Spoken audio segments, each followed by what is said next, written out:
I mean, it's all wrestling.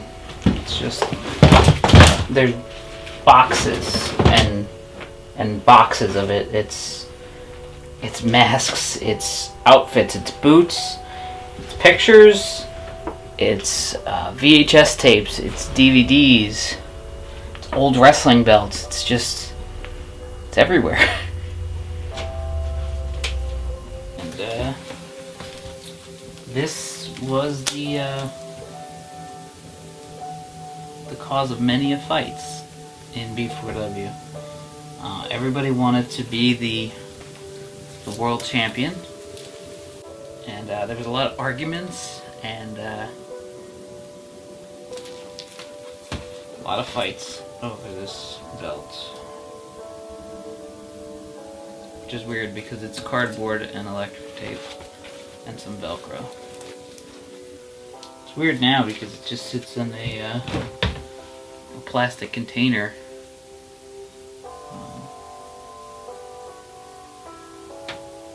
But yeah, this meant a lot to a lot of people in 2002 and 2003, as weird as that is to say.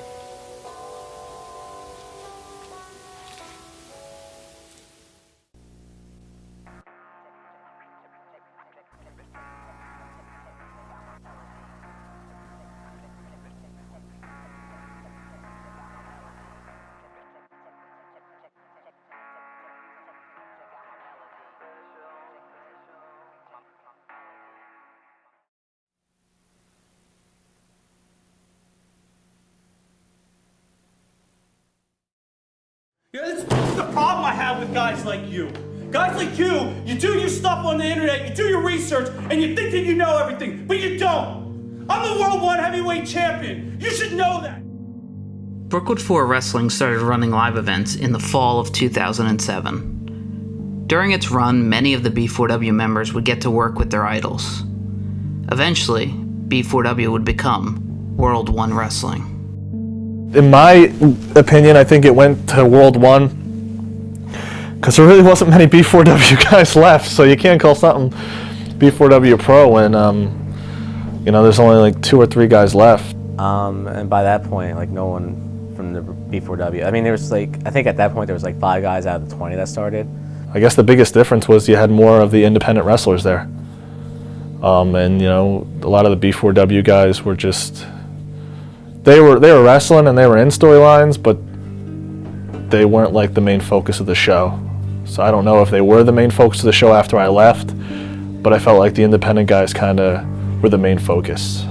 I guess now I could say, we started this up, and to have, even though they came in with good intentions, but it kind of broke us up. So we didn't have that anymore. And it seemed like it started to become all about them and their people. And it isn't about us anymore.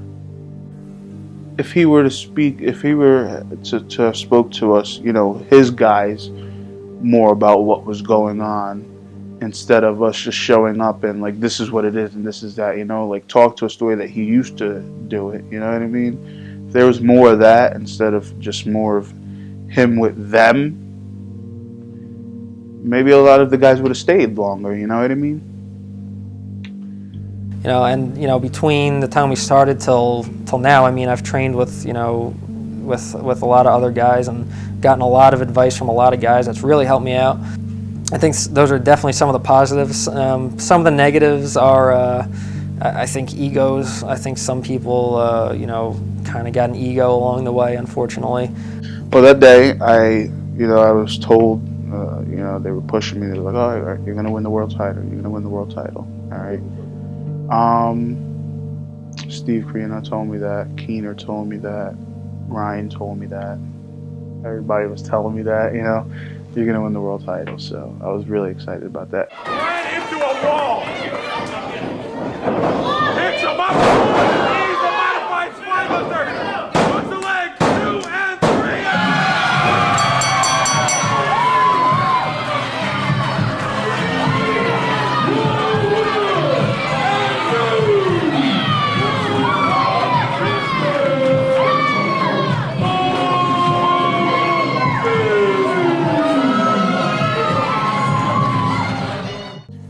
win it, and then they tell you last second that you're going to lose it right away. You know, whatever happened, it seemed like 2010 Beast just decided he wanted to win and be the world champ and be better than everyone. And you know, he was complaining about not being on the PWI 500, which I was fortunate enough to be on. Yeah, the thing that really got to me was the fact that he went on a radio show and he just kind of singled a couple guys out and he was complaining. And you know, the funny thing is that the radio show was making fun of him the whole time, so I'm not that pissed off, but at the same time, you know, it kind of shut the door on him. You know, Ryan has never given someone a hard time about coming back. You know, there's been several people who have quit for certain reasons that other people were pissed at, and Ryan allowed him back because, you know, it's something that, you know, wrestling is important to him and everyone else that wants to do it, that wants to be serious about it. And the fact that he went on a radio show and for some reason just talked shit about us, it just kind of, you know, it not only did it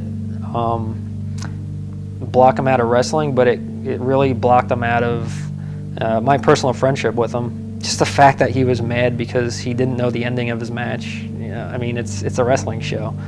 We told him what was going to happen, and he decided to, you know, act like he didn't know anything about it.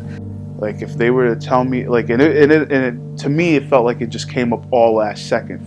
So to have all of that all last second in the back of my head during the match, kind of took me off a little bit. You know, I think the match was still a great match. You know what I mean? Like I said, I pinned Steve Corino for the World Heavyweight Championship belt, and that's a great accomplishment for me.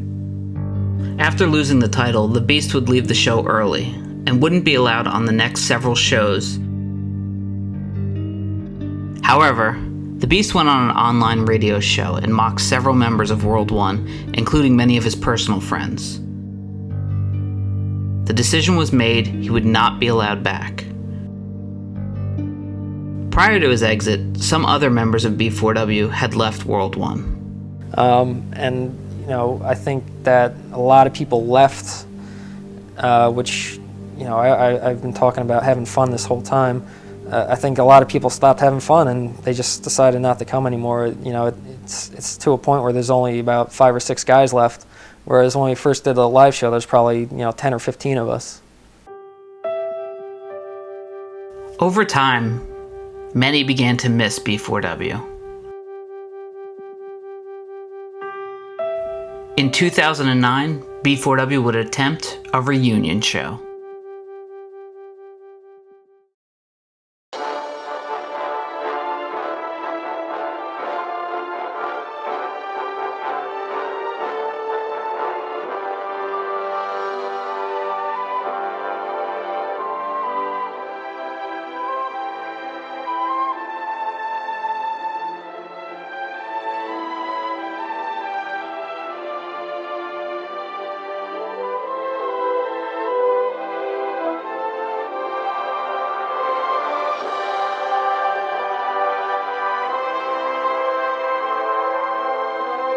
I remember we were supposed to come back. We were going to do the reunion, and you know, Ryan was flying up Krieger. He was going to fly up John, and Tim was supposed to wrestle. We were all coming back. It was going to be like going to Never Never Land, because, you know, we were going to be young again. It was going to be awesome. You know, Cording got up, and then we heard that Krieger had gotten into the accident on the motorcycle and that he was in the hospital.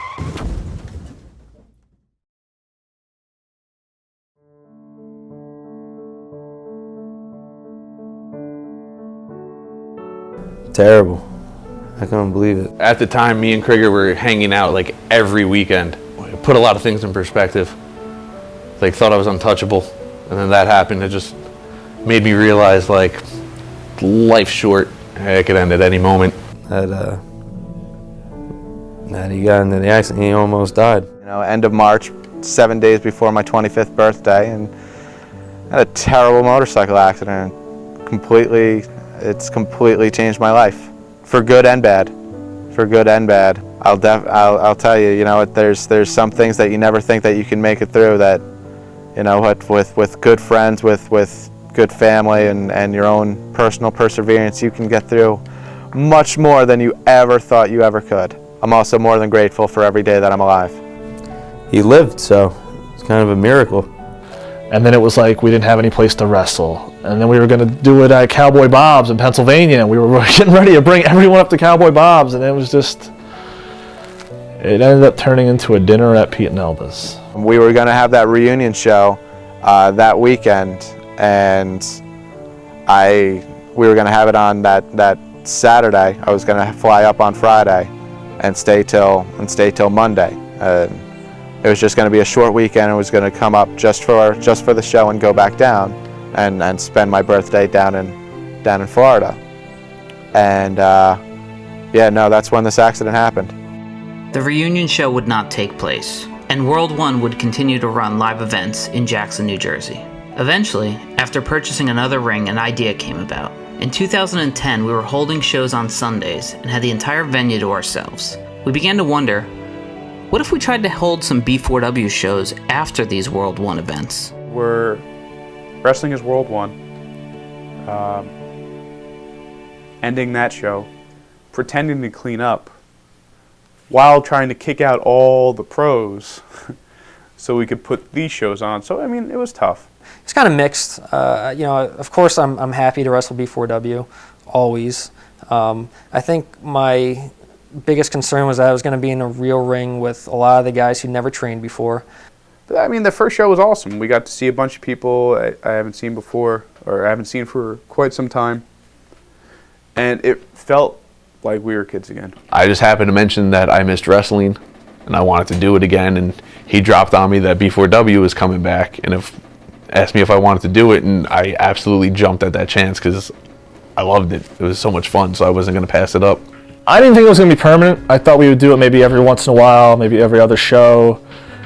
You know, I thought we would do it maybe if we had extra time, but I was definitely excited. I was so excited to be doing B4W again. It's like, wow, people actually, a lot of these people still want to do it. I didn't think anyone would be into doing it again. But, so, happy, but I finally got to see some people wrestle that never weren't there when I went in, so it was fun. It was definitely something I was happy to see. Did B4W feel the same? You bet sheer green underpants it did. Actually, I saw it on Facebook, like a couple pictures here and there, when I started hanging out with Slug again. This was about 4 years ago. You know, I saw some pictures on Facebook, and then Ryan actually had sent me a message on Facebook asking me if I wanted to wrestle. So I came back a few times here and there. I also think that it was a positive thing for the last few guys that were wrestling with World One, because I think, you know, we started to feel like we were getting left out of World One. There was a lot of students from ROH coming in, just a lot of crap going on that we didn't really want to deal with anymore, and B4W is the way to kind of just go out there, wrestle the way we want to wrestle, not worry about anyone judging us. So I was definitely happy we were, you know, making another comeback. When I was informed that B4W was going to be run again after the World One shows, I jumped at it. I was so excited to actually get back in the ring with everybody that there was nothing that was going to stop me from doing that. I was the first one there, like, sign me up, I'm good to go. And so when Ryan told me that, you know, I have an opportunity to come out and see a show, I'm like, hell yeah, I'm going to come out and see your show. You're right over at the Knights of Columbus. And I went to a World One show, and then I saw the B4W show, and then sure enough, I got back involved with you guys, and like, yeah, I'm back in town. Yeah, why not? Why not? I think the experience that the guys who did B4W Pro is invaluable to how much better the product the B4W is and what B4W is becoming, because, you know, the guys that didn't train and didn't go through all the B4W training and all that stuff, and the Zaz's and the Zaz's Backyard and the Joe D basement training, those guys, you know, they have the potential to learn from us. Meeting some of the older veterans of B4W, it was an interesting experience, considering I knew a couple of them already, but the ones I didn't know was also interesting meeting, because they just going back in the past of B4W, meeting some of the people that were there from day one? I was talking to Ryan, and he said they were doing a show, and if I was interested, just let him know. So of course, I was interested. It's 2010 return of the B4W. I knew that you guys had been doing the World 1 shows, and then I guess after 1 or 2 shows, you know, Ricky had told me, as I get all my B4W information when I'm out of the loop, Ricky told me you guys were filming B4W shows after you know, the World 1 shows. I can't even describe all the energy that came back through me, and it was great. It was great even just for 5 seconds to run out of the entranceway into the ring. It was a surprise. I didn't know what was going on at the show going into it. I just showed up. Ryan told me that the match I was going to be in was going to be a triple threat match against him and Tommy Thunder. I wasn't even expecting to win that match. And then he told me I was going over, so I was pretty excited about that, to get even to the finals against Rico, who I liked working with. And before the finals, I'm sitting there doing commentary, and the belt just happened to be next to me, and just me being me, I'm always a glory hog. I just picked the belt up and threw it over my shoulders and just looked at Ryan and started shrugging my shoulders like, hey, this looks pretty good. And he told me I was winning it, so I was ecstatic, and it was pretty exciting, and I took the ball and I ran with it.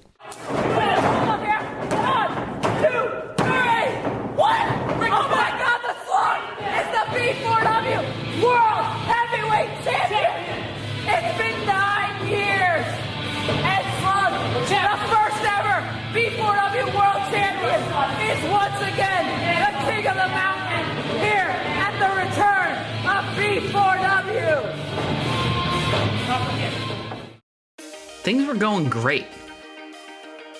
We continued doing World 1 shows followed by B4W shows every month for a few years. Eventually, I got burnt out. When we restarted B4W, I always talked about ending the right way. But I knew I needed a break. And also, we couldn't afford to keep doing these shows over and over at the Knights of Columbus. So I thought, why not end everything on a high note? That's when the idea came about for B4W Live Show 3.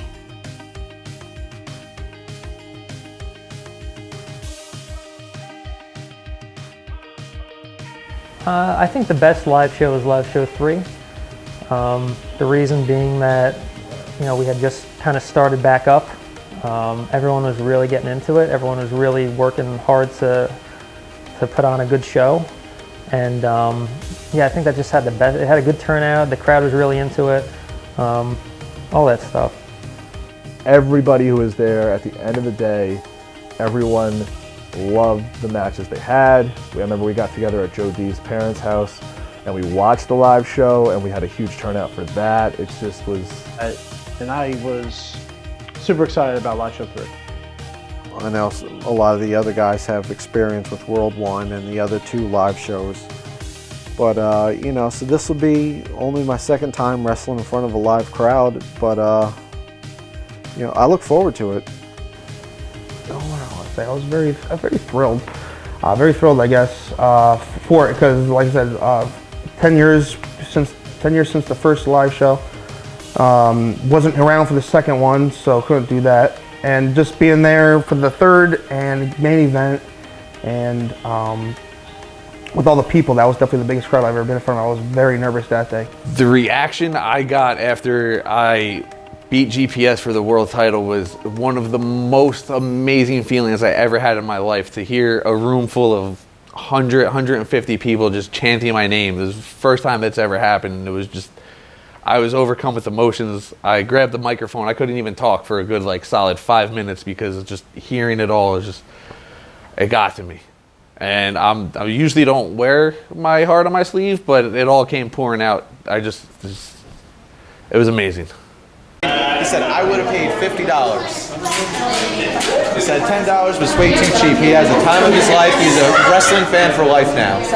It was nice. We made a profit, and then we just lost it. That was fucking. We're never gonna do another show again. It's all over. Best live show ever! Woo! I was worried about the attendance from the audience. I was worried about the attendance from wrestlers, and I was worried that the audience wasn't going to react at all. But the audience was awesome. The audience was big, and the people that didn't show up really didn't matter. So we had a great time. Suck oblivious.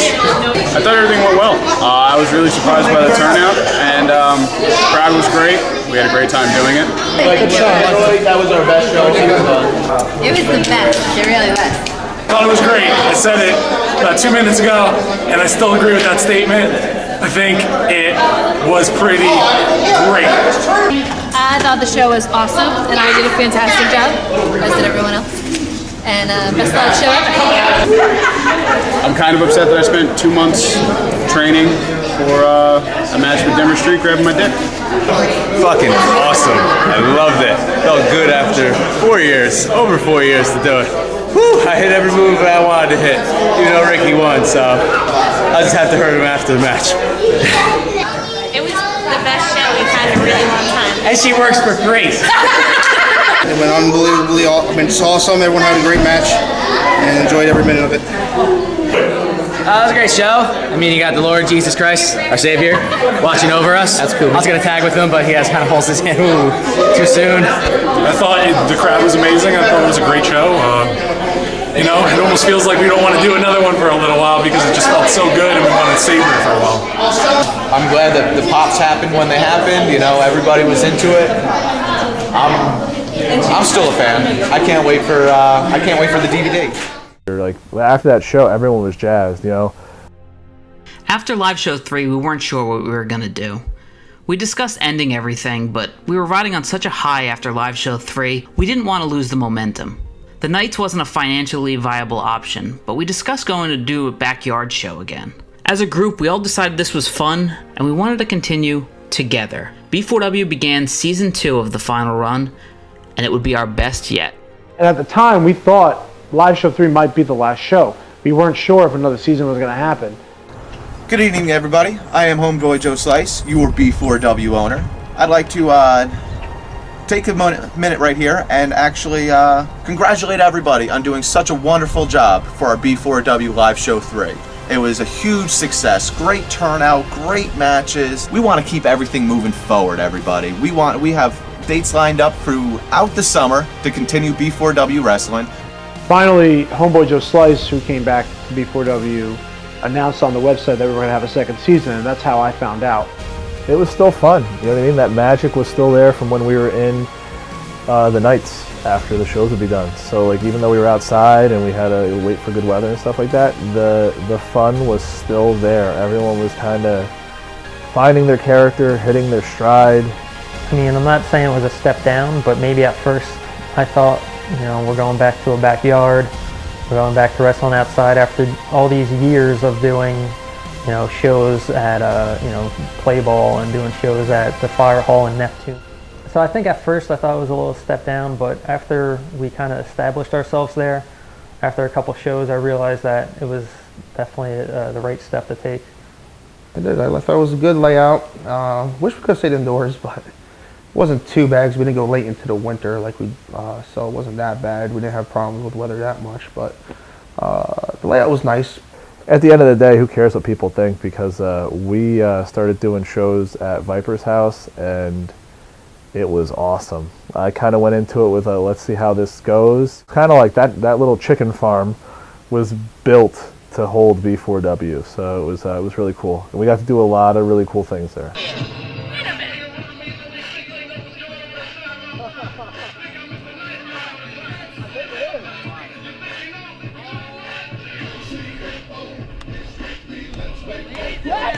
Ozzy had a big falling out with B4W, and he told me that, yeah, I went on this radio show, and eventually Super Sweet Dave sent me that whole radio show. the whole time that Ozzy was kicked out of B4W, I took his side. But the moment I heard the interview, I was like, ooh, he's doing things those are the things he shouldn't have done. And then I kind of switched my opinion on how Ozzy treated B4W. I thought that wasn't the right thing to do. I mean, what happened in the past happened. He came back. I wasn't really receptive to him. He had come to me privately before and, kind of apologized and things like that. He kind of, like, some people just are forgiving and they're just going to jump into Ozzy with open arms. Other people as well, they're just going to welcome Ozzy right back. I was cordial, but I was standoffish.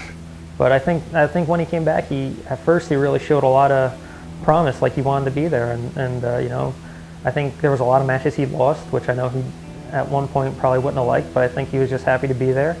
I think it was good that he did come back. I mean, sometimes you just got to give him forgive, but and also, I mean, once he finally, apologized to people he need to apologize to, then it was all gravy. Ozzy coming back, I thought was awesome. I think Ozzy's a very important part of B4W history.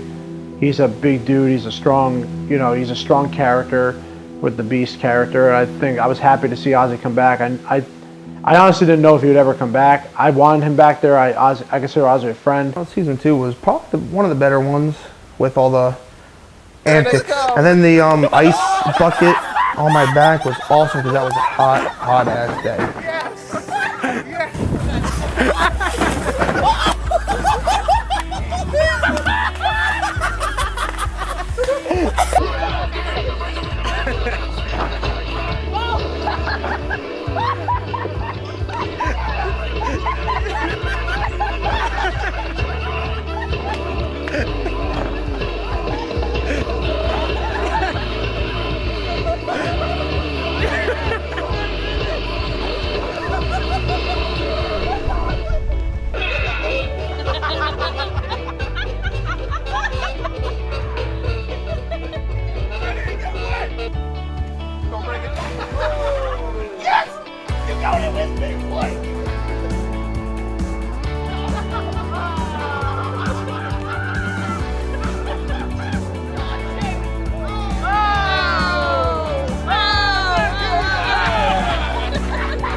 Season 2 was our best yet.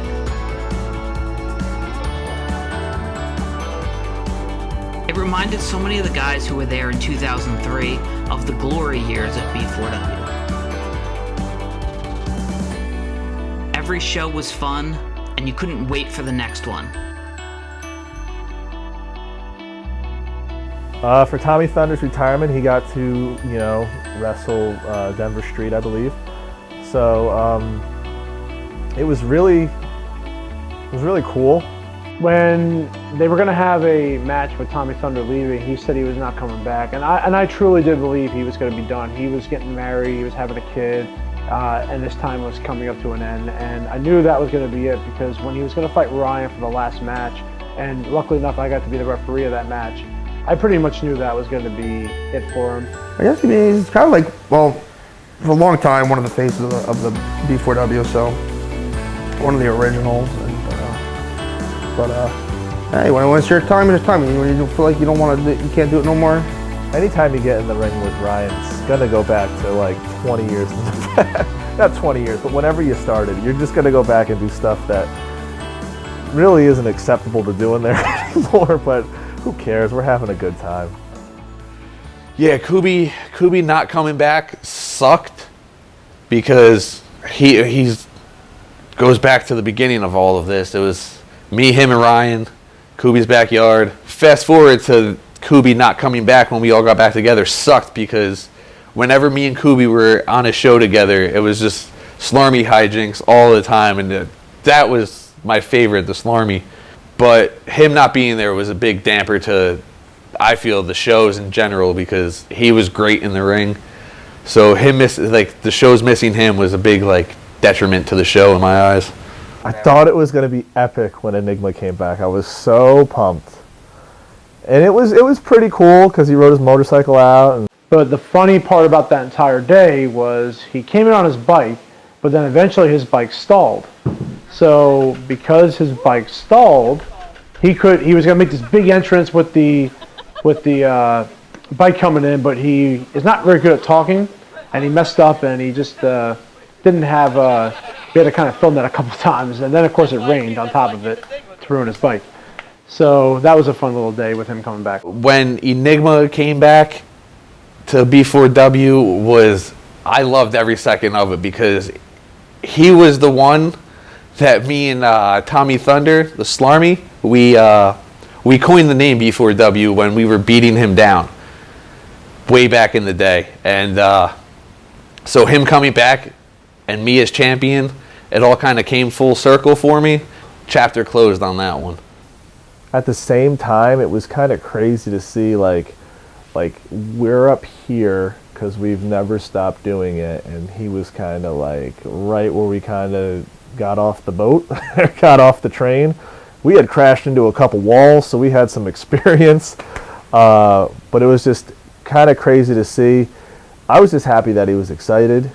But it's good that he got to come back and do that just once. So it's always good to see people that haven't been around for a while come back and kind of just do one last thing. And I felt like he got to end his chapter. The idea was proposed to do an Iron Man match. One match, 2 men, 60 minutes. It had never been attempted before in B4W. The Iron Man match between Rico and GPS. For those two to do it, I couldn't think of anybody else better to do it, and from bell to bell, it was just non-stop. It was crazy, and the fact that they pushed on the entire time and kept it interesting was just amazing and speaks volumes of how good those two were in the ring. I don't even remember exactly how it came up, but I know Ricky and I really wanted to do it, so we started planning things out. I loved it. I was super nervous going into it because you're planning out an hour-long match, and I remember we were having the match, and me and Joy and they're wrestling, and we're going through our segments and stuff like that, and for what we were going to do, we were halfway through the match. And I remember hearing Ryan go, 15 minutes in! Yeah, I mean, the Iron Man match definitely stuck out as one of my favorite, moments, and I'm happy I got to wrestle Rico for it, definitely. What was really crazy is I didn't know how everyone was going to react when the match was over. Our friends and colleagues, our fellow wrestlers and family just watched us wrestle for an hour. And I remember going into the match, Joe's, girlfriend and now wife, and my girlfriend, now wife, were both concerned about us wrestling for that long because I had still had my meniscus knee injury. Not my ACL yet, but my meniscus injury. So they were worried that we were going to get hurt because, according to them, not that we weren't real athletes, but there wasn't really super hardcore training done to do this. So after it was all said and done and the match was over, I believe everyone clapped. People just kind of, Joe went to the back, or we both went to the back together, then we came out through the curtain, and I remember people just applauding and complimenting us on the match, and in my head I was like, okay, I didn't know how good it was.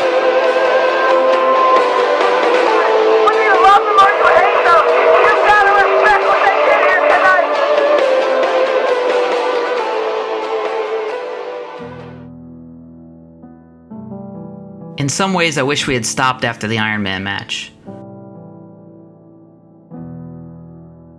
It was such a fitting end to B4W.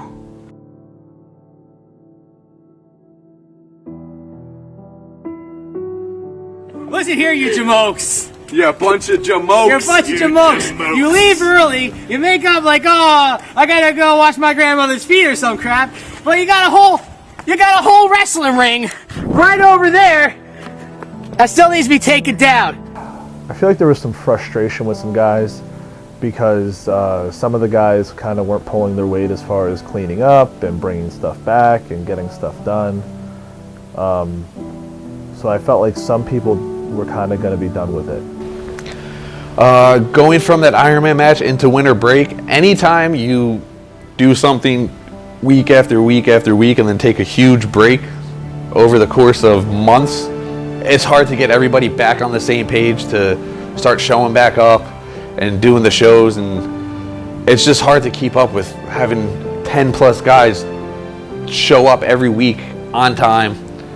So it's rough whenever you take a break like that. So, you know, some people were kind of losing the passion for, you know, meeting up every Sunday to do wrestling.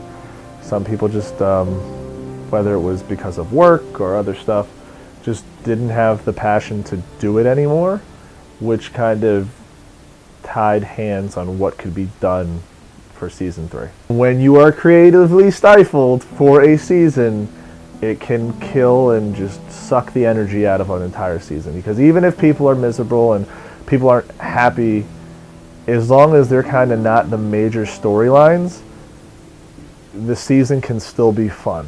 I saw the frustration on his face. You know, you write something, people, guys just don't show up. And it's like, you know, that really sucks. You know, it's like, you know, because some people care about it. Because to me, if you don't put a lot into it, if you don't go 100% into it, then it's ridiculous. To me, that's ridiculous. A lot of people think wrestling in a backyard is ridiculous. I don't think. It would be ridiculous if I showed up every couple of days, half-assed it, and, you know, with flip-flops on. Then that would be ridiculous. What was the point of that? But if you're going to do something, you do it right. So I understood why he wanted to stop it. Well, I mean, I know everyone put in a lot of effort the last couple seasons, so the wrestling got better, the storylines were good. I know my personal involvement, I couldn't really be there as much as I wanted to be, which I hated. I wish I could have been at every show. I wish I could have been there from start to finish. I loved wrestling, but unfortunately I couldn't. And yeah, that was the final run was done with, but I just went into it and just like any other season, right? It didn't matter. It was nice to know it was finally done for me to rest up for a little bit and rest my body. But so it was really, really tough getting through that last season. B4W's final live event was Live Show 4. When I heard about the live show 4, I was ecstatic. I was like, yes, you know, this is gonna be awesome. I was worried about who I was gonna face, and but knew that, you know, going into the final live show, that it was definitely one of those where you wanted to have one of the best matches you ever had, and just really bust your ass, do the best wrestling you can, and just really entertain people, which is what we all love to do. So. Well, I knew me and Slug were going to be wrestling because, I mean, we'd been building up we were supposed to have a match at Live Show 3, so it'd been building up since before that. Going into Live Show 4 against GPS, Joe, it was huge because at the time, me and him were like the two biggest names, and knowing that it was going to be my final live show on top of B4W's final live show and my family there, all in the front row, it was just huge for me. And before that match, I was just nervous as I've ever been in my life. All in all, I definitely wasn't happy with the turnout of the match.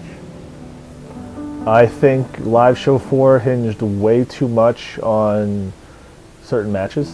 Well, I know that, you know, Slug was starting to not enjoy wrestling, I don't believe, and, you know, Joe was starting to not enjoy wrestling. I mean, really, there's only a handful of matches that you can kind of pick out from Live Show 4 where you kind of feel like they delivered, or maybe the people were, I mean, I could say if they delivered, and then, you know, I could talk to people in those matches and they could tell me, oh, that was great, I had a great time, I thought it was fine. You know what I mean? It's funny because usually you watch a show, and if it's a really great show, you won't sit there and go, oh, I remember how hot it was that day. You don't even think about that stuff. But this show was so freaking hot, and it was just disgusting. And you could tell as the show went on, the people in the crowd just looked like they were drained by the time that the show came to an end. And I think that really, and I heard that a lot of people had left halfway through and they just didn't want to be there, so I think that really hurt the show. B4W's former location was unavailable for the finale event, so we moved to a new location, one that we had never used before, for our final event ever.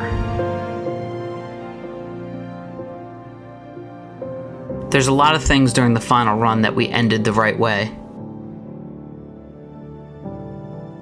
The finale was not one of them. The last show for me personally was a failure because at the time I was a D-bag that day and I just wanted to get everything I was doing out of the way so I could get out of there because I had plans, and it was just I ruined that last finale for myself, and I wish I could go back and redo that whole final show. It almost had like a sad, funny feel to it. Like, I thought it was going to be like everybody, some people were leaving early. I actually had to leave earlier than I thought. Well, the worst part about the last B4W show was that it was the day after the live show. So, first of all, most of us were pretty banged up. I know Slug and I had a pretty physical match, I thought. So we were both tired and banged up. It was still hot out, so we were all, not really, we were kind of dreading wrestling in the heat. I know there was a couple people that didn't show up or came late. I know I had to leave early for work. So a lot of things, you could just tell, you can almost tell it was the last show. Not everyone was into it. Yeah, it was time for B4W to end. I guess it was fitting. Now, if Ryan would have told me that, Denver Street, would have told me at the live show, hey, tomorrow's the last time we're ever doing this, I would have been super upset. I was still upset. I was still super upset that day, but I had come to terms with it because of everything that had played out that season. So at that point, I really didn't give a crap no more. I didn't care if people showed up. I didn't care if they left early because, it was the last. It sucked. It was a little pissy because it's the same people like always doing the ring, but what's the point? Whether it's the last show or not the last show, it's still going to be the same people take down the ring, same people put up the ring, same crap no matter what. So, why be pissed at the end of on the last show? Screw it. Let's just have fun, which is what we did, and I enjoyed the scramble match because that was really fun. And it was gonna be me versus Ryan, but instead we decided to make it 6 people because of circumstances out of our control. So we did that, and I ended up being the last B4W champion, and I know this sounds super effing stupid, but it was a great honor, and I was stunned that Ryan bestowed that honor upon me. I feel like at the time of that show, after the live show 4, was a good closing point for B4W as a whole. Me personally, I wish I could have done it all different, but in general, that was a good time to just stop. I feel like everybody was just end of the summer, everybody's drained from it, so I felt like that was there would have been no better time to stop. Honestly, I basically, held titles, like I was in a national publication. It was because they had it in their minds when they were 16 that we're going to be professional wrestlers. I don't care who says I can or I can't be it. I don't care if I'm not waiting for anybody else to tell me that if this is good or not. I'm going to just see I'm going to do it. I'm going to be a professional wrestler. There's just a group of guys, small group. There's some inner guys coming in and out, but basically there's a small group saying, I don't care. I'm going to put the extra time in and make this legit and for years and because they had that mindset, because Ryan had that mindset of I don't care if you tell me I could be a professional wrestler. I don't care if you tell me I could be a booker or not. I'm just going to do it. Since he had that mindset, I got to do something and cross a check off my bucket list of performing in front of a live crowd, in front of my friends and my family. It was awesome. That was awesome. People. B4W, it's fun because of the people. You get to hang around everybody. Bunch of kids who loved wrestling and made it happen for themselves. We all love wrestling. We all wanted to be professional wrestlers as a kid, and we all it's just something that we had a passion for since we were kids, and it was just, and it's one thing that I always remember is in high school, people always say, you're never going to be a professional wrestler, you're never going to do this. Oh yeah, I might have never made WWE, but I lived out some part of it, and I wrestled in front, in front of crowds, and actually met some people in the business. I mean, I think people that watch B4W from start to end are going to just see that we are not the typical kind of backyard wrestling federation. It allowed so many people to live out their dream. I couldn't wait to get out of school to go and wrestle, I was like in 3rd grade, I wanted to do like pro wrestling. That's all I wanted to do, but it was a great opportunity, like kind of like live my like childhood dream basically. I came into what you guys already had, and I appreciate it. The memories. And that's exactly what B4W was. I don't care if you tell me I can, I don't care if you tell me I can't. It doesn't matter what you say, I'm gonna go do it with you. All I need is a backyard. I need a backyard and a group of friends, and everything else will work out. Trying to make the match look like a WWE match. But I mean, maybe it wasn't up to that par, but we tried our hearts out, so. If I could go back and change anything about B4W, I think we did pretty well. I don't think I would change anything. B4W is probably the greatest times in these people's lives. It's been a huge part of our lives, and the people are just going to understand why we love doing it. What B4W is to me a bunch of friends who got together who love wrestling and decided to pretty much live their dream and wrestle and tape it and watch it together and share it with as many people as they could. B4W started out in a backyard with 3 or 4 people originally when it wasn't even called B4W, and it evolved into what it is today.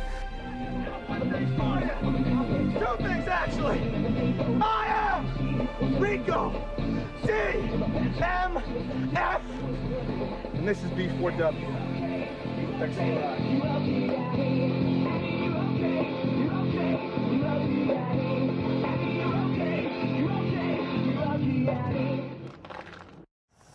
So now what?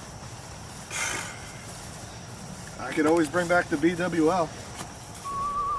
We had a meeting, and at the meeting, Ryan said, I know we said that this is done and this is over, but we're going to be starting something new, and it's going to be different. I'm in.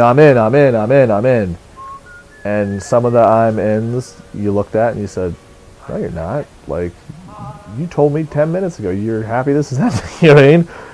I don't even know who said that, but I remember hearing that or buzz around us unpacking the truck after the live show. I remember hearing that buzz that day during the show. Like, it was time for it to be done.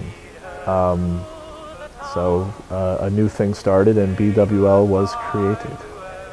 And then we start the BWL, and exclude them, which now makes it more fun, makes it better. No one's pissed off anymore. We could do more without them, and it's a much better time now. And it's like almost like the old days in B4W back in when we didn't even have a ring. It was just fun, and that was it.